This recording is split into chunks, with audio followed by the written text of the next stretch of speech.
So guys, lahat tayo ay nangangarap na malagay sa tahimik na magkaroon ng sariling pamilya. So ngayong oras na ito guys, ay i-share ko naman sa inyo guys ang isang simpleng seremonya, pero magbibigay ito ng kaganapan sa pangarap ng bawat magsing-iro upang sa ganoon ay matugunan at magkaroon ng katuparan ang kanilang pinapangarap na mabuo at maging legal ang kanilang pamilya.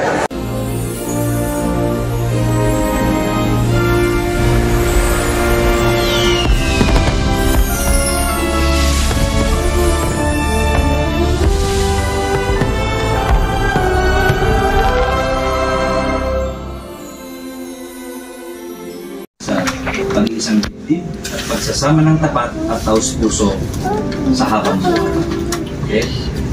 Kung mayroon man dito na may nalalamang dahilan o anumang balakid para sa pagpapakasal ni Christopher at ni Angeli, magsalita na kayo ngayon din. Kung hindi ay habang buhay na itingid ang bibig at tumahimik para sa kapakanan at katahimikan ng lahat. Kontra? Ano? Wala na. Nakalak yung dito, no? Nanalak po. Sino pa isang si Christopher? Okay, Christopher and Angeli, batid ninyo ngayon na kayo ay papaloob sa isang napakahalaga at napakabanal na relasyon, isang ugnayang itinaguyod at pinagtibay mismo ng Diyos. Amen.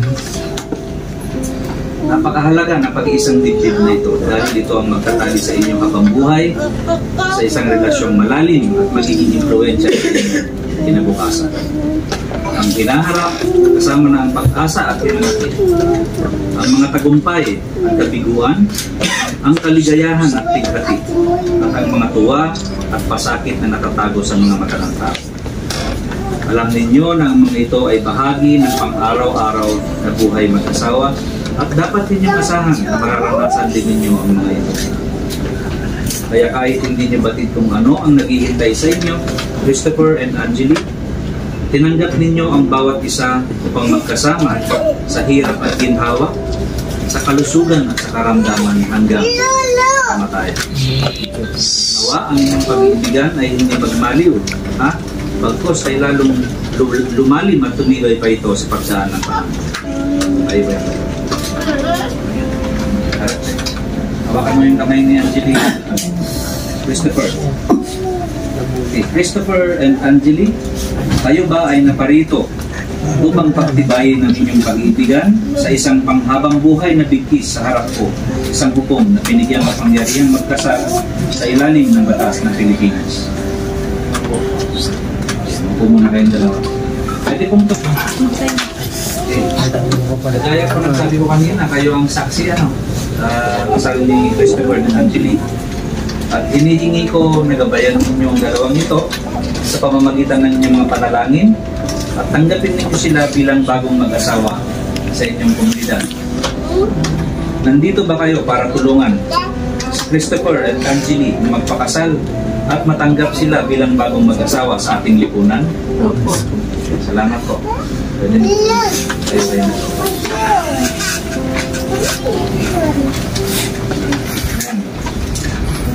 Angeli, ikaw ba ay naparito ng malaya? Ang saya ko naman sa mga pinsan ko na. Ibigay ang iyong sarili sa habang buhay na pagmamahal at paglilingkod sa iyong asawa? Christopher, ikaw ba ay naparito ng malaya at kusang loob upang ibigay ang iyong sarili sa habang buhay na pagmamahal at paglilingkod sa iyong asawa? Kayong dalawa, handa ba kayong mag-aruga at magpalaki ng mga batang magiging bunga ng pag-iisang dibdib na ito? Okay. So dahil nais ninyo magpakasal sa araw na ito, ipahayag ninyo sa ang inyong mga intensyon sa harap ko at sa lahat ng sumasaksi sa seremonya nito. Angeli, tinatanggap mo ba si Christopher na ngayon ay narito upang iyong maging asawa? Ibinibigay mo ba ang iyong sarili sa kanya bilang kanyang asawa sa ilalim ng ating batas? Christopher, tinatanggap mo ba si Angeli na ngayon ay narito upang iyong maging asawa? Binibigay mo ba ang iyong sarili sa kanya bilang kanyang asawa sa ilalim ng ating batas. Okay. Sige, meron tayong baon na sinisig. Mauna.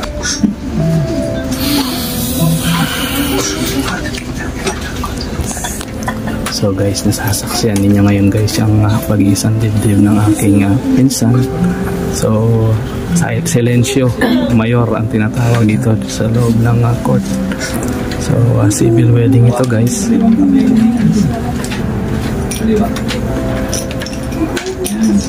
Bago mo isuot yung singsing, sumunod ka sasabihin mo, tumingin ka sa mata namin yan. Angeline, isuot mo ang singsing na ito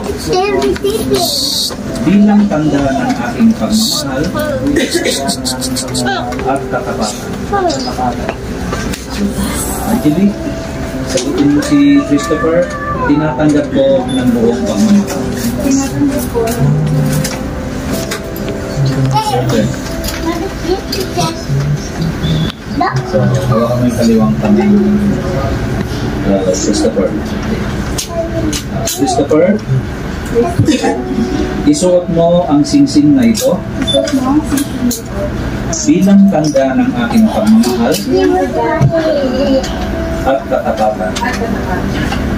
Isuot mo. Sabihin mo, Christopher, tinatanggap ko ng buong puso. Tinatanggap ko ng buong puso. Okay. Meron tayong aros ano? Saan nyo ibig sabihin yan? Recitation. Hindi. Ang aros na yan, symbol yan eh. Simbolo ng kabuhayan ng mag-asawa. So guys, aras, simbolo ng kabuhayan ng mag-asawa. Hawakan mo naman. Sumunod ka sasabihin ko. Sabi mo yan.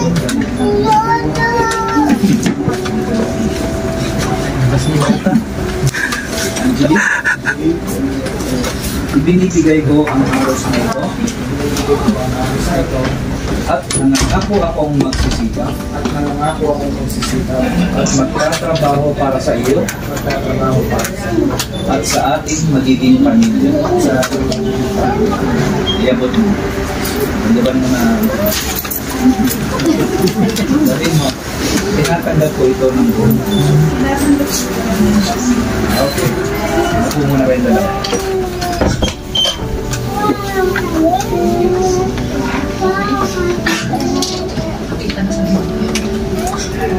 Okay. Required kasi ako, ano? Pareho kayong Roman Catholic. Required kasi ako to give advice. Sa simbahan, sermon. Pero, kaya mag-alala. Sabi ni Pope, di ba? Ilang 8 minutes lang dapat yan. Okay, before I do that, let me be the first to congratulate you, Christopher and Angelina. It's my prayer na sana maging successful ang marriage ninyo. Amen. Bakit ko ginamit yung word na successful?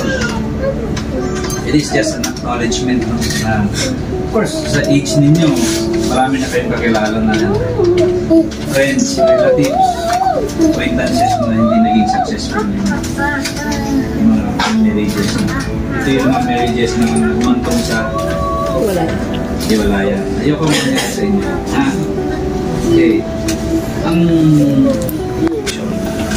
sa tingin ko, napakalaking ingredient para maging malakas ang pagsasama ng tao. Communication, it's merely us talking to each other, di ba? Maraming forms ng communication. Verbal, okay. What we're doing right now is a form of communication. Not talking to each other is also a form of communication. Facial expressions, body language, forms din ng communication. Ang importante dyan, yung maging sensitive ka dapat dun sa gustong sabihin ng asawa mo. Okay. And, okay, bago tayo pumunta sa further, another ingredient na very important, yung respect. Respect. Maalala mo, Christopher, nung crush mo pa lang si Angelina. halos ilagay mo siya sa pedestal, di ba? Yung level ng respect mo na yun pa rin dapat ang ngayong magkasawa na kayo. The same with you. Nung nagustuhan mo na si Christopher, yun pa rin dapat ang respect mo sa isa't isa ngayong magkasawa na kayo. And then, yung respect, meaning, respetuhin nyo kung ano yung opinion ng bawat isa. I tell you, ngayong magkasawa na kayo, you will be encountering problems. You have to think of one solution, but both of you should be thinking for that solution. Okay, hindi remote na magkakaroon tayo ng conflict. Sabihin ni Angelique, ganitong dapat gawin natin. Sabihin ni Christopher, ganitong dapat gawin natin. Pag tumapit kayo sa situation na gano'n, you try to get the best characteristics dun sa gusto nyo mangyari, and then you work from there. Now, despite efforts, hindi pa rin kayo magkatugma. Kaya nga nandyan yung mga ninang tsaka ninang. Konsultahin nyo sila or your parents. Mga veterano na sa buhay yung mga yan. Yung mga dadaanan ninyo, dadaanan na nila yan. That's correct. So, it's a very, very rich resource para hangingan nyo ng advice. And I am sure yung concern ng parents ninyo sa kapakanan yung dalawa, ganun din ang concern ng mga ninyo at tutulungan nila kayo. Amen. Okay. Yung respect, babalik tayo sa respect. Huwag niyong baliwalain kung ano yung opinion ng bawat isa. Kung ano yung mga sinabi. Kasi yung pride natin kasi kung minsan, sabi ni Christopher, ito dapat ang gawin natin. Hindi, si Angelique sabi, hindi, mas maganda mo gawin. Hindi, walang kwenta yung huwag mong ganun.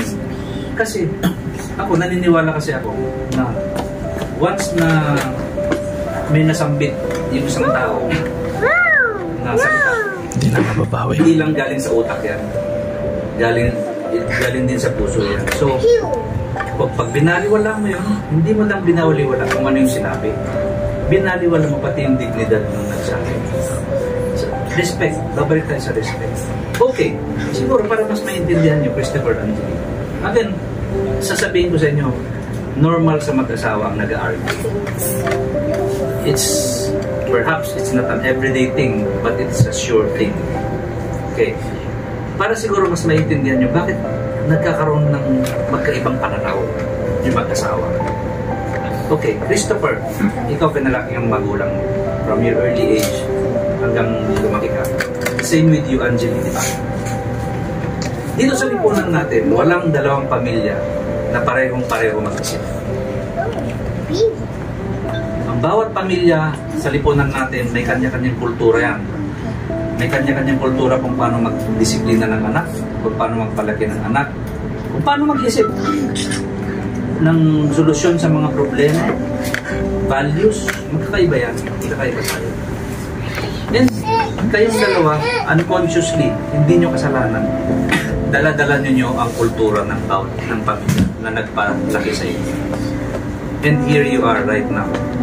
Magsasama na kayo, and you will be thinking as one.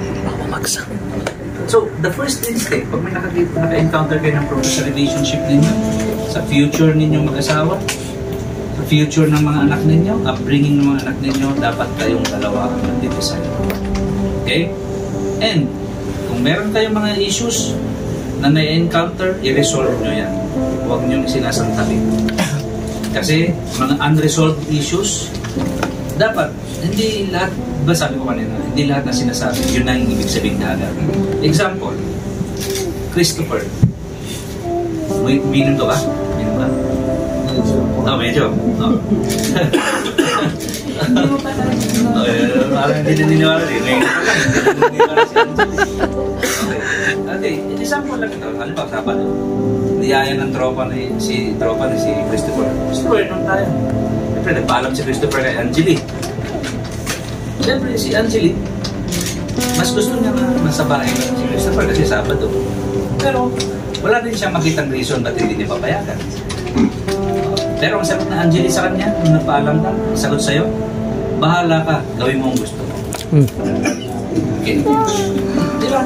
O, kung titingnan mo, yung sagot niya, pwede ka pumunta, hindi ka naman niya pinigilan, di ba?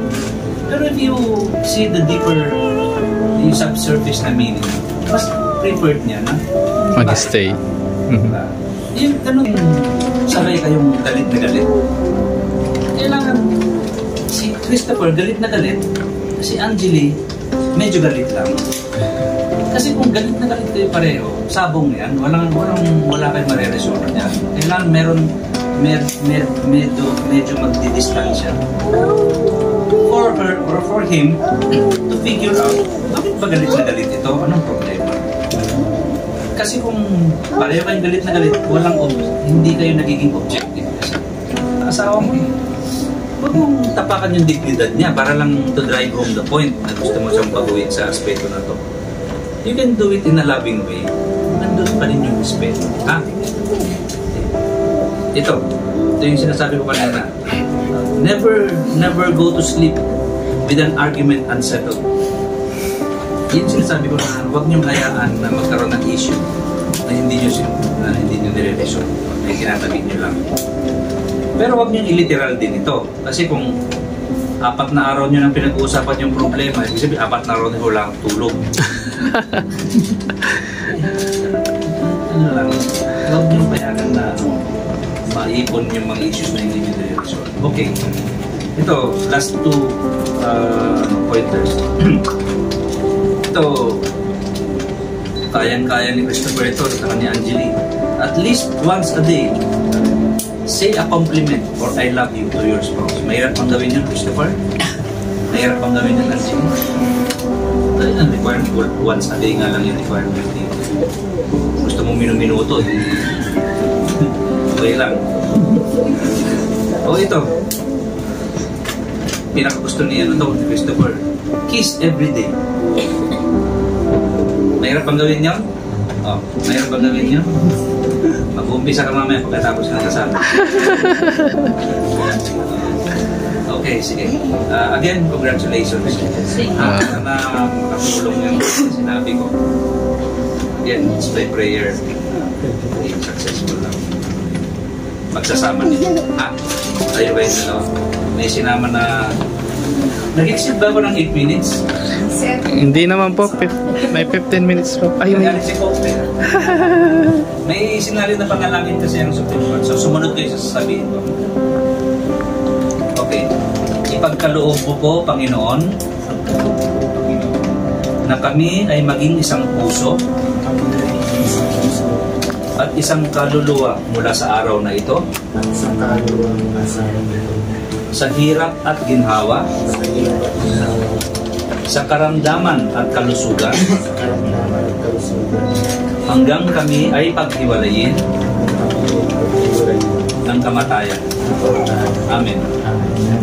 Okay. At ako sa kapangyarihang ipinagkaloob sa akin ng batas ng Pilipinas bilang hukom ng Municipal Trial Court in City, Branch 2, Tarlac City, at sa harap ng lahat ng sumasaksi sa seremonyang ito. Pinagtitibay ko ang pagbubuklod ninyong dalawa, Christopher at Angeli. Kayo ngayon ay mag-asawa na sa harap ng Panginoon at sa tibay ng batas ng Pilipinas. Isang paragraph na lang, Christopher, makakahalik ka na. Okay, bago matapos ang lahat, ibinibilin ko sa iyo, Angeli, mahalin mo si Christopher. Maging tapat ka sa kanya, maging mapag-aruga sa inyong mga magiging anak, at walang sawa mong pagtingkuran ang iyong asawa. Okay. Ikaw naman, Christopher, mahalin mo si Angeli. Maging tapat ka sa kanya. Ibigay mo sa kanya ang buong puso mong pagtitiwala. At kilalanin mo siya, ito yung sinasabi ko kanina, at kilalanin mo siya bilang kapantay at kabiyak ng iyong puso at buhay. Okay? Sige. Di ba nabanggit ko sa inyo kanina, Supreme Court ang may gawa nito. So susundin natin lahat ng sinasabi ng Supreme Court. Okay. So dahil kayo na ngayon ay si Mr. and Mrs. Flores. Christopher, maaari mo nang gawaran ng isang opisyal na matamis na 5 minutes na kalik. 5 minutes. 5 minutes na. Hindi ko na pipirman mo kung 5 minutes. Sige, palakpakan po natin.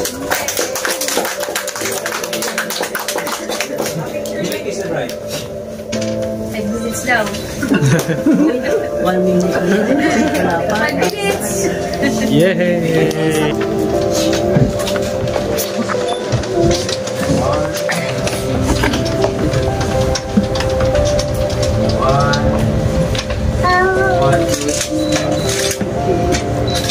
Join na kayo doon. Join na kayo. Sige na. Sige na. Alicia. Pero namin na ang band. Hello.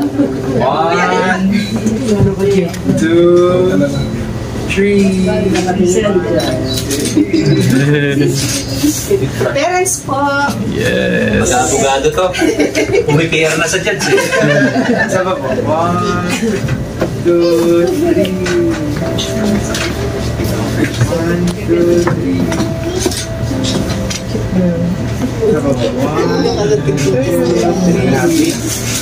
Yes! This is it. Ninang-nina po. Excuse me.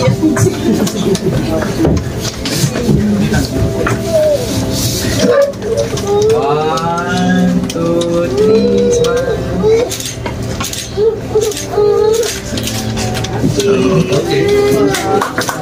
Ayun na nga, pagkatapos ng seremonyas, ito ang pinakamasarap na parte ng selebrasyong ito, guys. Siyempre, ang kainan. Let's go, guys! Kain na tayo! Dawn comes up, it's a new day dawn. It's time to sing your song again. Whatever may pass and whatever lies before